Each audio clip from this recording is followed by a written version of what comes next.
If you think Durban is just Johannesburg's sunburnt cousin with a beach problem, think again. This is a city where surfers and spice traders collide, where Zulu kingdoms echo through glass skyscrapers, and where your taste buds might spontaneously combust from one bite of bunny chow.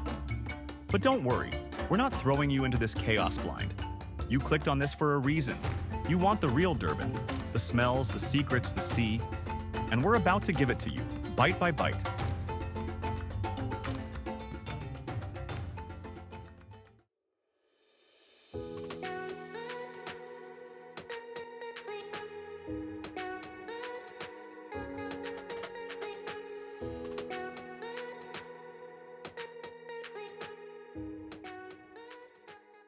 But first, picture this. You're walking barefoot on golden sand, a plate of curry in one hand and a pineapple popsicle in the other, while a rickshaw driver in a feathered headdress nods at you like it's the most normal Tuesday ever. This isn't a fever dream. This is Durban. Let's start strong, the Golden Mile, which is not a strip club or a Hollywood stunt. It's Durban's beachside promenade, and it's a local religion. Cyclists zoom past barefoot kids chasing soccer balls.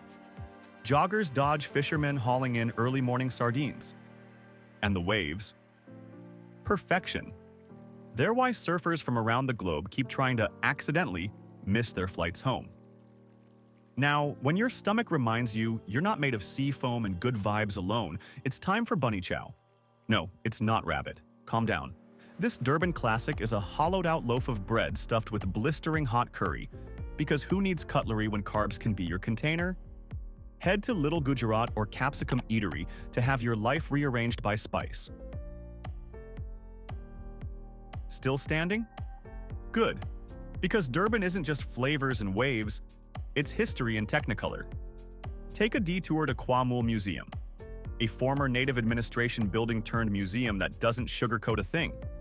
It lays out Durban's apartheid-era past and immigrant roots with blunt honesty and immersive exhibits. A powerful reset button before heading back into the glossy, beachy chaos. Now let's take it outside, way outside. Just 30 minutes out, you've got the Valley of 1,000 Hills. Spoiler, there are probably more than 1,000. Rolling emerald terrain, Zulu homesteads, and traditional dance performances. This is rural South Africa at its most cinematic. If you're lucky, you'll catch a thunderstorm brewing across the valley, which is basically nature showing off in 4K.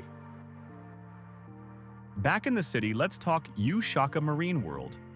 Yes, it's a theme park, but don't roll your eyes. This one has Africa's largest aquarium inside a sunken ship.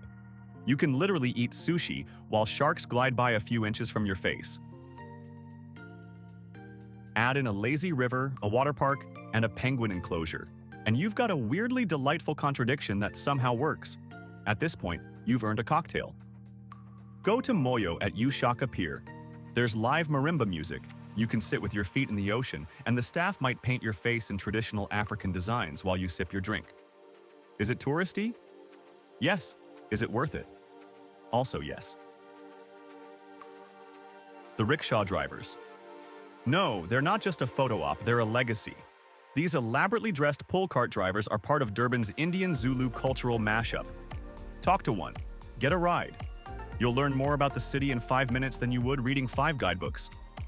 Speaking of mashups, you have to check out Victoria Street Market. This place is sensory overload, in the best way. Think stalls stacked with incense, saris, Zulu beadwork, curry powders, and counterfeit sunglasses. Durban's secret weapon is the ocean at night. Walk the beach at moonrise. The city lights will shimmer off the water.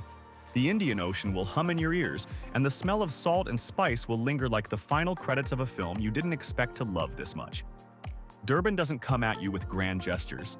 It sneaks up on you with rhythm, heat, and unexpected grace. So whether you're a beach bum, a spice addict, a culture vulture, or just a confused tourist who accidentally booked a ticket to that other South African city, Durban will not only surprise you, it'll seduce you. And if you thought that was spicy, wait until you check out our video 2 on 10 African coastal towns you need to visit. If you're dreaming of Africa's coastal magic but don't know where to start, it's your shortcut to paradise.